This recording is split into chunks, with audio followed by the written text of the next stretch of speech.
자유한국당의 홍준표 대표가 어제 이 수해 지역에 가서 복구 활동을 했습니다.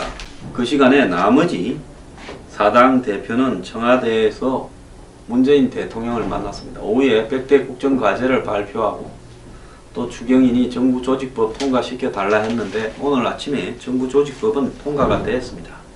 그런데 야당 대표 4명이 대통령을 만나서 한 이야기 중에 쓸데있는 이야기가 하나도 없었습니다.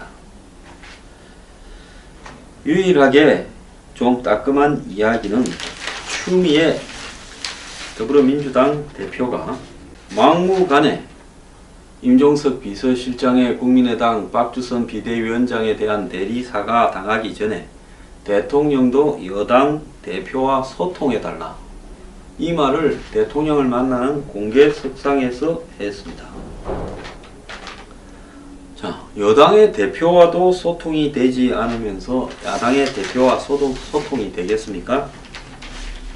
근데 홍준표 대표는 수해 현장을 찾아서 1시간 동안 흙 치우는 거 도우고 당에서 마련한 3천만 원을 주고 이렇게 떠났다라고 하는데요. 자, 불참 사유에 대해서는 한미 FTA 재협상을 하면 지금 우리나라에 불리하게 될 수 있는 심각한 문제가 있는데 문재인 대통령을 만나면 안 따질 수 있느냐? 그럼 서로 얼굴 붉힐 수밖에 없는데 굳이 청와대에서 오라고 하니 내가 둘러리는 못 서겠다, 이렇게 말을 했습니다. 홍준표 대표는 지난 2011년에 자신이 한나라당 대표를 할 때 미국 정부가 FTA 재협상을 요구하자 비준 동의를 주도하니까 당시 현 더불어민주당 측에서 매국노라고 비난했다라는 이야기를 지적을 하고 있습니다. 근데 홍준표 대표가요, 처음부터 내가 가면 문제가 심각할 거기 때문에 나는 안 간다라는 입장을 표했다면 그냥 괜찮았을 건데, 1대1로 화면 만나 줄 건데 거기 다른 야당 대표 다 오는데 내까지 끼우니까 안 간다 했기 때문에 그런 부분이 좀 퇴색이 된 부분이 있습니다. 근데 여기서 하나 우리가 좀 생각해 봐야 될 부분은, 과연 이 문재인 정부가 지금 굉장히 어수선하게 국가를 만들고 있습니다. 다 뒤집고 아주 그냥 엎어버리고 이렇게 하고 있는데요. 문재인 정부가 이렇게 하는 부분하고 제가 이야기하고 싶은 것은, 그런다고 자유한국당이나 바른정당에게 어부지리로 문재인 정부가 저절로 무너져서 이들에게 정권을 잡을 것인가, 또 다음 총선에서 이길 것인가 하는 것은 별개의 문제라는 생각이 듭니다. 왜냐하면 이 자유한국당이나 바른정당은요, 두 쪽 다 지금 큰 시대착오를 하고 있습니다. 지금 문재인 정부에 대한 보수 진영의 불만들은 늘어나고 있겠지요. 보수 중에서 일부는 문재인 진영에 표를 던졌거나 대선 때, 또 일부는 문재인에게 던지지 않고 안철수에서 던지면서 현재 자유한국당이나 바른정당에 대해서는 조금 비판적으로 보고 있는 보수 세력들이 제가 볼 때 한 15%쯤 이상 된다고 보고 있습니다. 그리고 자유한국당도 홍준표가 얻었던 24%보다 지금 지지율은 훨씬 더 떨어졌습니다. 자유한국당과 바른정당 합쳐서 자유한국당이 14%, 바른정당이 한 6% 해서 한 20%쯤 됩니다. 좀 올라간 게 이렇죠. 그런데 이 두 당이 앞으로 이 보수의 새로운 기치가 될 수 있겠는가? 요즘 바른정당을 보면요, 당을 유지하는 게 목적인가? 아니면 바른정당이 진정으로 이 시점에서 필요한 보수의 가치에 대해서 제대로 인식하고 있는가? 뭔가 젊은 사람들의 좀 어필하고 싶은 욕망도 있고, 또 정권에 협조해주는 거는 협조해주고 무조건 반대만 안 하는 모습도 좀 보이고 싶고, 그거하고는 달라서 종북 체계를 주장 안 한다는 모습도 보이고 싶고 이런데요. 그런 게 다 좋은데 그렇게 하고 싶다면 이 바른정당은 사드 문제에 대해서 목을 한번 메어서 투쟁을 하든지, 전시작전권 문제에 대해서 한번 투쟁을 하든지. 유승민 후보가 대선할 때 얼마나 많은 이야기를 했습니까? 특히 지금 남북 대화를 문재인 대통령이 제안한 부분에 대해서 이건 그럴 때가 아니다라고 하는 이야기에 대해서 한번 이야기를 해야 되지 않겠습니까? 근데 이런 문제들에 대해서요, 제대로 말을 하지 않고 설렁설렁 그냥 한번 성명 발표했다가 넘어가고 해요. 그러면서 바른정당은 이 시기에 경제개혁과 경제민주화를 주장한 정당에서 부동산이 폭등하는 시점에서 부동산 폭등에 대해서 한번 이야기를 합니까? 청년층에 그렇게 관심이 많다면서요. 부의 세습과 금수저의 세습, 이 신분 상승의 사다리를 파괴하는 지금 이 썩어 빠진 입시 제도를 바꿔야 된다고 말을 한번 합니까? 그러면서 도대체 진보적인 영역에 있어서의 의제나 아젠다는 지금 더불어민주당이나 현 정권 좌파들이 정의당이 다 독점하고 있는데 국민의당도 거기 상당히 기대해 있고 여기에서 뭘 차별성을 보입니까? 그 다음에 보수의 고유의 기본적인 이 펀더멘탈 가치인 안보에 있어서 바른정당이 뭔 차별성을 보입니까? 그야말로요 좀 시니컬하게 보이면서 이쪽 저쪽에서 욕도 안 묻고 좀 멋있는 척하고 수구 꼴통이 아닌 흉내만 내려고 노력하는 모습밖에 더 있습니까? 자, 바른정당은 그렇자 치고요. 자유한국당은 또 어찌하냐는 겁니다. 자, 자유한국당이 엊그제 토론회를 했대요. 보수 재정립 토론회를 여의도 연구원이 시민단체인 바른사회 시민회의하고 했다고 합니다. 이 단체는 2002년 중도 보수를 표방하면서 참여연대 경실련이 좀 왼쪽이나 중간에서 왼쪽으로 기울어져 있으면 자유민주주의와 시장경제 활동을 이렇게 반하는 활동을 감시하는 목표로 이렇게 만들어졌다는데요. 제가 이 단체에 대해서 보수운동을 많이 하는 사람들한테 옛날에 들으니까 그들은 뭐 아무 생각 없이 있는 그대로 이야기를 했겠죠. 특정 재벌 기업과 깊숙한 연관관계를 가지고 탄생되었다고 하는 말을 들었습니다. 대한민국의 자유시장 경제 좋지요. 저도 정말 힘센 사람이 좌지우지하지 않는 그야말로 시장에 의해서 돌아가는 자유시장 경제를 지지하는 사람입니다. 근데 자유시장 경제 이야기하는 사람들 대부분이 한마디로 재벌 옹호하는 사람으로 100% 연결되는 부분 또한 사실이지 않습니까? 저보고 뭐 매일 한두 건씩 올라와요. 항장수 외교안보 뭐 이런 부분은 탁월한데 경제는 좌파다 못 믿겠다 어쩌고 하는데 믿든가 말든가 그건 알아서 하세요. 저한테 아무리 그런 거 달아봤자 제 생각이 바뀔 것도 아니고 당신들이 수구 꼴통일 수 있다는 생각도 좀 해보기 바랍니다. 어쨌거나 이 자유한국당이 바른사회 시민회의와 국회에서 보수가치 재정립을 위한 2차 연속 토론회를 했다고 하는데 참 제가 기가 찹니다. 오늘날 박근혜 대통령이 누구 때문에 저렇게 돼가지고 정권을 놓치고 구치소에 가 있는데 그런 쪽과 더불어서 만드는 기관과 이런 토론회를 자유한국당이 보수가치 재정립을 한다고 해봤자 나오겠습니까? 이 단체가요 한 몇 년 전에 박근혜 정부 초반일 겁니다. 저를 자기들이 무슨 보수단체들 전부 불러서 기업 무슨 연수원에서 세미나를 워크숍을 하는데 와서 강연을 좀 해달래요. 저는 잘 알지도 못했지만은 하도 그래서 있던 방송 스케줄 취소하고 갔습니다. 일산에 저기 고향에 먼 데까지 갔어요. 밤에 늦게까지 하고 왔는데 제가 거기 가서 보수가 지금 재벌과 이렇게 유착이 되어서 되겠느냐 이걸 개혁을 해서 정말로 자유시장 경제가 뭐냐 이 재벌들이 시장을 좌지우지하면서 정치권에 영향을 미쳐가지고 정권이 도와주고 이런 걸 보수 정권이 앞장서온 데 대해서 반성 좀 해서 해야 되지 않냐니까.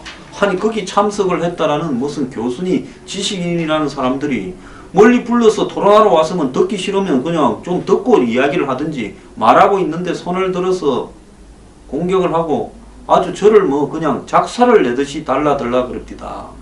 그래서 제가 목소리 좀 높였더만은 뭐 그리고 끝났는데 이런 집단하고 토론을 해서 자유한국당이 보수의 새 가치를 정립하겠다고 하는 것이 저는 넌센스라고 봅니다. 이 사람들요 자 그간에 시민사회단체를 전부 좌파단체들이 잡고 있고 재벌들의 이해관계를 반영하는 세력이 두 정권 김대중 노무현 정권을 거치면서 축소되니까 이런 단체를 만들어 가지고 2002년 대선 전에 슬그머니 좀 띄워서 자신들의 시장 경제라는 부분을 내세워서 이해관계를 반영하게 하려고 뒷돈을 대니까 있는데, 이 단체의 조직원이고 이런 사람들 중에 무슨 자발적인 사람이 누가 있습니까? 아니 지난번에 탄핵을 하고 어쩌고 할 때 이 단체가 앞장서서 목소리를 한번 냈습니까? 그냥 세월 어려울 때는 뒤로 쓱 빠져 있다가 또 정리되고 나면 쓱 나와서 특정 입장을 지지하는 발언을 하는 그런 단체들 아닙니까? 제가 왜 시라소니처럼요 혼자 이렇게 사는 줄 압니까? 저도 보수단체 많이 만나봤지요. 이런 부분들이 배경에 있기 때문에 저는 혼자 이렇게 꿋꿋이 가는 겁니다. 자, 어쨌거나 이 사람들이 하는 토론회에 박형준 동아대 교수, MB 때 정무수석을 한 사람 아닙니까? 근데 또 교수 타이틀을 들고 나와서 공천 파동과 총선 패배, 국정농단과 탄핵 사태, 대선 참패를 겪으면서 누구 하나 정치적 책임을 지는 사람도 물으려는 사람도 없다. 대선 탄패한 후보가 바로 당 대표가 됐다고 홍 대표를 비판했다고 하고, 당을 향해서는 기득권 지키기 체질이 너무 뿌리 깊고 국민 입장에서는 정치원인지 회사원인지 모르겠다라는 이야기가 나온다.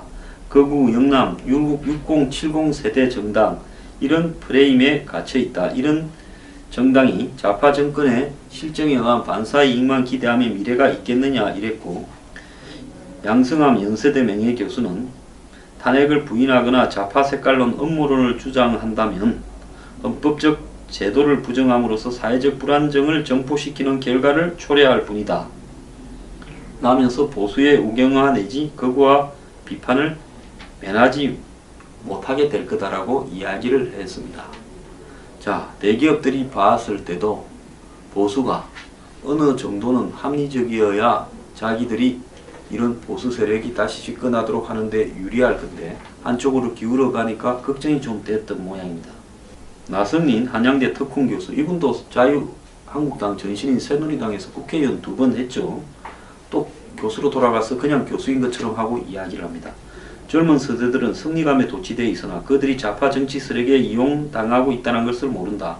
촛불에 의한 정권 교체는 자유민주주의의 후퇴를 의미하고 문재인 정부 또한 그런 광장민주주의에 의해 교체될 수 있음을 의미한다.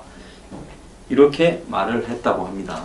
이 문제는 뭔가 하면요, 이런 토론회에 나온 사람이 박형준, MB 때 정무수석, 나성민, 지난 2008년에 비례대표로 갔다가 2012년 총선에는 부산진에 가서 또 당선됐는데 이분도 대기업과 가까운 분이지요.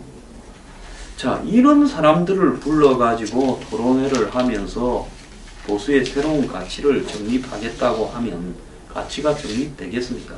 홍준표 대표가 유석춘 교수를 내세워서 혁신위원장을 시키고 혁신위원을 9명을 임명을 했는데, 이 동아일보가 우편향 논란이 있다고 대문짝만하게 보도를 했습니다. 일부 혁신위원 중에서 이 태극기 그리고 탄핵심판 변호인 등으로 갔던 인물들이 있고, 또 이 보수단체에서 활동을 했던 사람들이 포함되어 있다라고 이야기를 하고 있습니다. 자, 제가 어떤 많은 분도 있고 해서 이야기를 하지는 않겠습니다.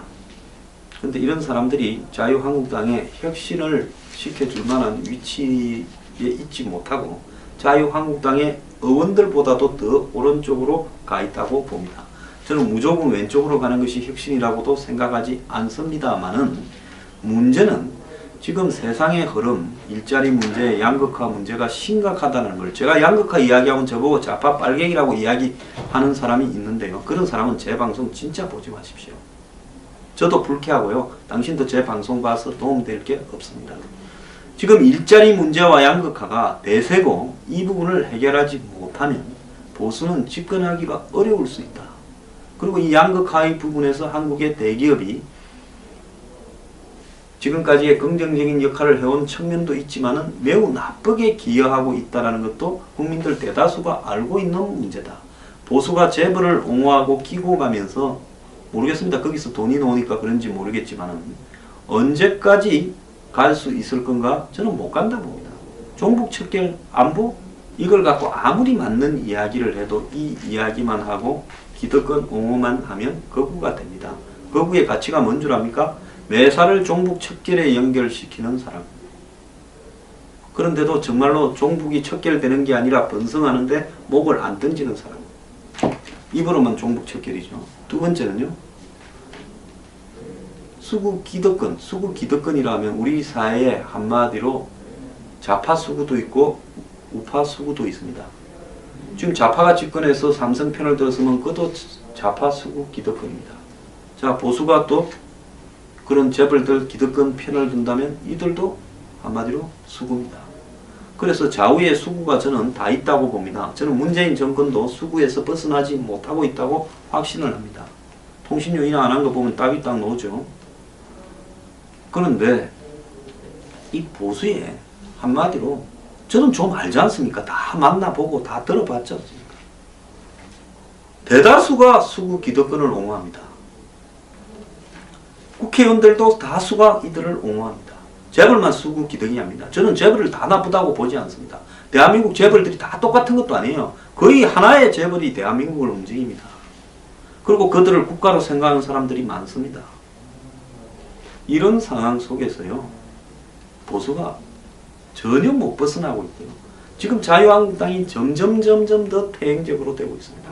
바른정당은 지금 자유한국당과 언제 통합하느냐 하는데 저는 저 당이요. 나중에 국민의당과 통합하거나 더불어민주당과 합쳐서 나중에 총선 때 결국은 이 영남 지역이나 이런 이 강남 지역 등에서 더불어민주당의 입장을 강화해 주게 가게 될 가능성도 많다고 봅니다. 지금처럼 가면 그렇게 될 가능성이 있어요. 그리고 이 당은요. 자유한국당은 점점 더 수구적 거부정당으로 갑니다. 이렇게 가게 되면요. 한마디로 좌파 세력들한테 이 넓은 주문을 내어줘서 아무리 문재인이 이 정권이 개판을 치더라도 현재 바른정당이나 자유한국당이 정권을 되찾아오거나 집권할 가능성이 생기기가 어렵습니다. 자, 많이 이야기하죠. 문재인 정권 2년 가겠냐. 박근혜 전 대통령 탄핵됐다. 우리도 한 2년 지나면 힘 빠지고 곳곳에서 문제가 터져나오면 탄핵시킬 수 있다는데 탄핵시킬 때 뭡니까? 대중의 광범위한 지지가 탄핵의 바탕이 된 겁니다. 박근혜 대통령이 탄핵되는데도 촛불 시위를 할 때 그것이 옳고 그르고 이런 거 따지지 말고요. 사람이 많이 모였다는 것은 사실이고 그 사람의 힘이 아니었으면 탄핵되지 않았겠지요. 그런데 지금 바른정당이나 자유한국당의 행태로 봐서 대중의 광범위한 지지를 문재인 정권이 스스로 무너지더라도 모아낼 가능성이 현재는 없다고 보고 있습니다. 그럼 이들의 미래는 어떻게 될 거냐? 이런 식으로 굴러가다가 어느 순간에 프랑스의 마크롱처럼 누군가 나타나서 한 방에 다 해체시켜버릴 때 해체되는 수순을 밟게 될 거라고 보고 있습니다. 점점 거꾸로 가고 있습니다.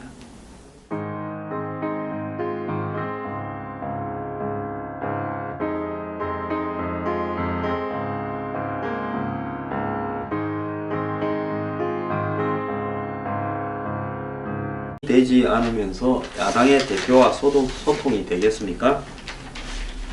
근데 홍준표 대표는 수해 현장을 찾아서 1시간 동안 이 흙치우는 거 도우고 당에서 마련한 3천만 원을 주고 이렇게 떠났다라고 하는데요. 자, 불참 사유에 대해서는 한미 FTA 재협상을 하면 지금 우리나라에 불리하게 될 수 있는 심각한 문제가 있는데 문재인 대통령을 만나면 안 따질 수 있느냐? 그럼 서로 얼굴 붉힐 수밖에 없는데 굳이 청와대에서 오라고 하니 내가 둘러리는 못 서겠다. 이렇게 말을 했습니다. 홍준표 대표는 지난 2011년에 자신이 한나라당 대표를 할 때 미국 정부가 FTA 재협상을 요구하자 비준 동의를 주도하니까 당시 현 더불어민주당 측에서 매국노라고 비난했다라는 이야기를 지적을 하고 있습니다. 근데 홍준표 대표가요, 처음부터 내가 가면 문제가 심각할 거기 때문에 나는 안 간다라는 입장을 표했다면 그냥 괜찮았을 건데 1대1로 하면 만나줄 건데 거기 다른 야당 대표 다 오는데 내까지 끼우니까 안 간다 했기 때문에 그런 부분이 좀 퇴색이 된 부분이 있습니다. 그런데 이 두 당이 앞으로 이 보수의 새로운 기치가 될 수 있겠는가? 요즘 바른정당을 보면요, 당을 유지하는 게 목적인가? 아니면 바른정당이 진정으로 이 시점에서 필요한 보수의 가치에 대해서 제대로 인식하고 있는가? 뭔가 젊은 사람들의 좀 어필하고 싶은 욕망도 있고 또 정권에 협조해주는 거는 협조해주고 무조건 반대만 안 하는 모습도 좀 보이고 싶고 그거하고는 달라서 종북 체계를 주장 안 한다는 모습도 보이고 싶고 이런데요. 그런 게 다 좋은데 그렇게 하고 싶다면 이 바른정당은 사드 문제에 대해서 목을 한번 메어서 투쟁을 하든지 전시작전권 문제에 대해서 한번 투쟁을 하든지 유승민 후보가 대선할 때 얼마나 많은 이야기를 했습니까? 특히 지금 남북 대화를 문재인 대통령이 제안한 부분에 대해서 이건 그럴 때가 아니다라고 하는 이야기에 대해서 한번 이야기를 해야 되지 않겠습니까? 근데 이런 문제들에 대해서요, 제대로 말을 하지 않고 설렁설렁 그냥 한번 성명 발표했다가 넘어가고 해요. 그러면서 바른정당은 이 시기에 경제개혁과 경제민주화를 주장한 정당에서 부동산이 폭등하는 시점에서 부동산 폭등에 대해서 한번 이야기를 합니까? 청년층에 그렇게 관심이 많다면서요. 부의 세습과 금수저의 세습,